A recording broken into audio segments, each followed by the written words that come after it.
தேசம் தலைகுனியும் வகையில் அதானி பங்குச்சந்தையில் ஊழலில் ஈடுபட்டிருப்பது வெட்கக்கேடானது என்றும் அவர் மீது சட்டப்படியான நடவடிக்கை எடுக்க வேண்டும் என்றும் விடுதலை சிறுத்தைகள் கட்சி தலைவர் திருமாவளவன் வலியுறுத்தியுள்ளார்.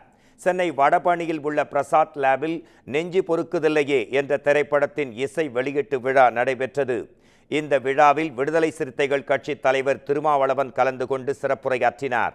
அப்போது ஆங்கிலத்தில் ஹானர் கில்லிங் என்பதை தமிழ்படுத்தும் போது கௌரவ கொலை என கூறுகிறார்கள் என்றும், பெற்ற பிள்ளையை கொடூரமாக படுகொலை செய்யக்கூடிய அளவுக்கு உந்தித் தள்ளுவது எப்படி சரியான கௌரவமாக இருக்க முடியும்?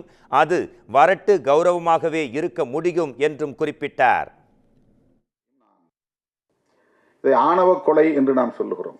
ஆங்கிலத்தில் ஹானர் கில்லிங் என்று சொல்கிறார்கள். ஹானர் என்பது கௌரவம் என்று தமிழ்படுத்துகிறோம்.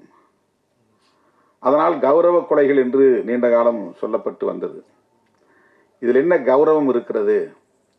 இப்போ நான் முதலில் இதை பற்றி எழுதுகிற போது இதை வரட்டு கௌரவ கொலைகள் என்று எழுதினேன். நான் பெற்ற பிள்ளையை விட 10 மாதம் சுமந்து ஈன்றெடுத்து பாலூட்டி தாளாட்டி சீராட்டி வளர்த்த பிள்ளையை சாதிக்காக சமூகத்திற்காக அவன் என்ன நினைப்பானோ இவன் என்ன நினைப்பானோ ஊர் என்ன சொல்லுமோ என்று உருவாக்கி வைத்திருக்கிற ஒரு ஈகோ பெற்ற பிள்ளையை கூட கொடூரமாக படுகொலை செய்யக்கூடிய அளவுக்கு உந்தி தள்ளுகிறது. அந்த கௌரவம் எப்படி சரியான கௌரவமாக இருக்க முடியும்? எனவே அது ஃபால்ஸ் பிரஸ்டீஜ். அது ஒரு வரட்டு கௌரவம். வரட்டு கௌரவத்திற்காக பெற்ற பிள்ளைகளை கூட படுகொலை செய்கிறார்களே என்கிற ஒரு வழி நமக்கு இருக்கிறது.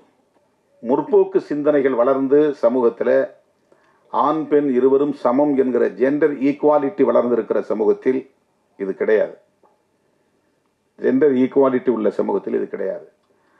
2 பேரும் படிக்கிறோம், 2 பேரும் வேலைக்கு போகிறோம், 2 பேரும் சம்பாதிக்கிறோம் என்று எந்த சமூகத்தில் ஆண் பெண் பாகுபாடு இல்லாமல் இருக்கிறதோ அந்த பாகுபாடு இல்லாத சமூகத்தில் ஆணர் கில்லிங் கிடையாது.